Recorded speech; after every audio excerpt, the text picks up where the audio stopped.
Hi everyone, எல்லாருக்கும் first வணக்கம். தியேட்டர்ஸில் release ஆகிருக்கிற சாத்தான் தி டார்க் படம் எப்படி இருக்கு வாங்க பார்க்கலாம்.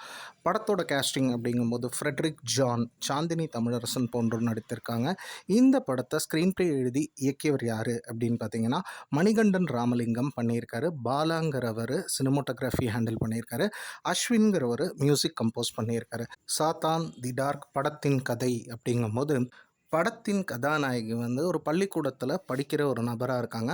அப்போது அவங்க கூட படிக்கிற ஒரு பையனும் அவங்கள லவ் பண்ணுறான். அப்படி இருக்க கதாநாயகியோட அம்மா பார்த்திங்கன்னா ஒரு அமானுஷ்யம் நிறைந்த ஒரு நபராக இருக்காங்க. அதே மாதிரி கெட்டெண்ணம் பிடித்த ஒரு நபராக இருக்காங்க. அதனால அந்த பள்ளிக்கூடம், இவங்க படிக்கிற பள்ளிக்கூடத்துக்குள்ளேயே பார்த்திங்கன்னா அவங்கள வரவே கூடாது.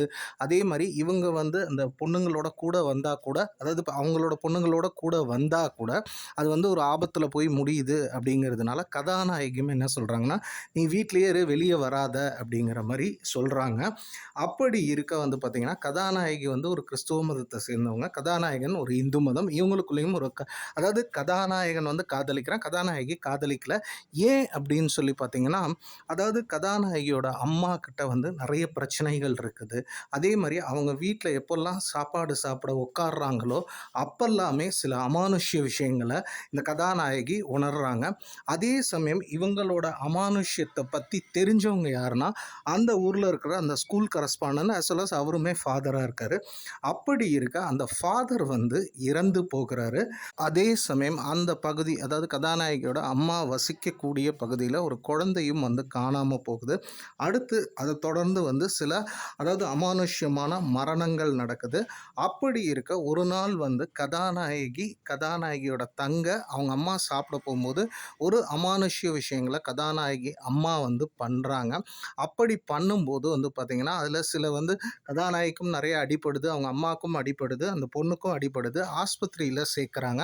அப்போ கதாநாயகன் உள்ளே வரான். அவங்க அந்த கதாநாயகியோட தங்கச்சிட்ட கேட்டு கதாநாயகியோட வீட்டுக்கு போகிறான், தன் நண்பனோட போகிறான். அப்போ அங்கே சில அமானுஷ்யங்கள் அவனுக்கே அரங்கேறுது.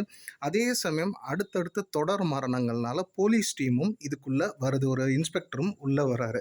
இதுக்கப்புறம் இந்த கதைங்கிறது எப்படி நகருது அப்படின்னு பார்த்தீங்கன்னா, ஏன் கதாநாயகியோட அம்மாவுக்கு இந்த மாதிரி சில அமானுஷ்யங்கள், தீய எண்ணங்கள்லாம் பிரதிபலிக்குது. அதே சமயம் கதாநாயகனுக்கு கதாநாயகி பேரில் ஒரு காதல் இருக்கே, இந்த காதல், ஏன்னா அவங்க அம்மா இப்படி இருக்க இந்த காதல் நிறைவேறிச்சா. அதே சமயம் கதாநாயகன் அந்த கதாநாயகியோட வீட்டுக்குள்ளே போகும்போது சில அமானுஷ்யங்கள் நடக்குது, இதன் பின்னணி என்ன.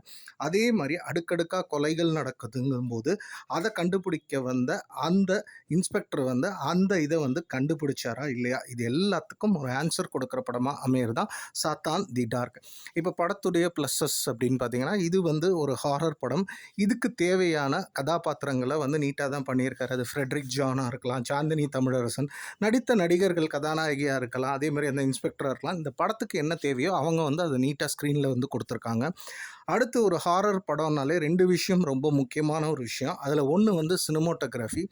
இந்த ஹாரருக்கான ஒரு மூடை சினிமோட்டோகிராஃபியில் நீட்டாக தான் செட் பண்ணியிருக்காங்க. ஒரு கிராமம், அதே மாதிரி அந்த மாதிரி ஒரு வீடு, ஒரு டார்க்கான வீடாக இருக்கலாம், அதே மாதிரி அவங்க காட்டக்கூடிய அந்த இடங்கள் எல்லாத்தையுமே சினிமோட்டோகிராஃபியில் நீட்டாக கேப்சர் பண்ணி தான் கொடுத்துருக்காங்க. அடுத்து இன்னொரு விஷயம் என்னென்னா, ஒரு ஹாரர் படம்னா பேக்ரவுண்ட் ஸ்கோரிங் நல்லா ஒர்க் ஆகணும். நிச்சயம் இந்த படத்துக்கு பேக்ரவுண்ட் ஸ்கோரிங்கிறது நீட்டாகவே ஒர்க் ஆகிருக்கு அப்படின்னே சொல்லலாம். ஒரு ஹாரர் படத்துக்கு என்ன தேவையோ அதை கரெக்டாக கம்போஸ் பண்ணியிருக்காங்க அப்படின்னே சொல்லலாம். அதே மாதிரி சில ஹாரர் மொமெண்ட்ஸு, சில அந்த த்ரில் மொமெண்ட்ஸ், அடுத்தடுத்த அந்த சம்பவங்கள் அரங்கேறுது, அந்த கொலைகள்லாம் அரங்கேறுது அப்படிங்கும்போது இதன் பின்னணியை ஓரளவுக்கு என்கேஜாக எடுத்துகிட்டு போயிருக்காங்க.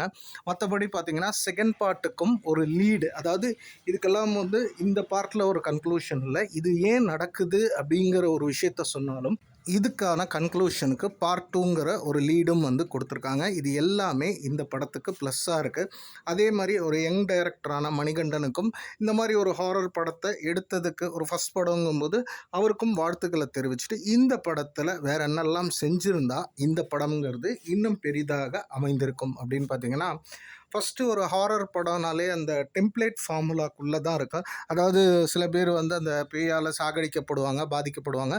வழக்கமான ஒரு டெம்ப்ளேட்டில் தான் வந்து அவரும் வந்து கொடுத்துருக்காரு. அதே சமயம் வந்து அதாவது இந்த படம் வந்து ஏன் நடக்குதுங்கிறத இன்னும் நிறைய ஸ்கேரி மொமெண்ட்ஸு, அதே மாதிரி த்ரில் மொமெண்ட்ஸ் கொடுத்துருந்தாருன்னா இன்னும் பெரிதாக அமைந்திருக்கும்.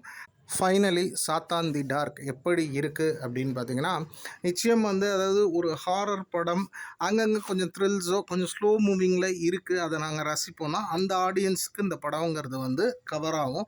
மற்றபடி ஒரு ஜென்ரல் ஆடியன்ஸாக பார்த்தோன்னா ஒரு ஸ்லோ பர்னிங் ஹாரர் த்ரில்லர் படமாக இருக்குது. ஒரு ஒன் டைம் வாட்ச் படமாக இந்த சாத்தான் தி டார்க் அப்படிங்கிறது இருக்குது. படத்தை பொறுத்த வரைக்கும் சென்சார் சர்டிஃபிகேஷன் ஏ தான். படத்தில் வந்து அடல் காட்சிகள் இல்லை.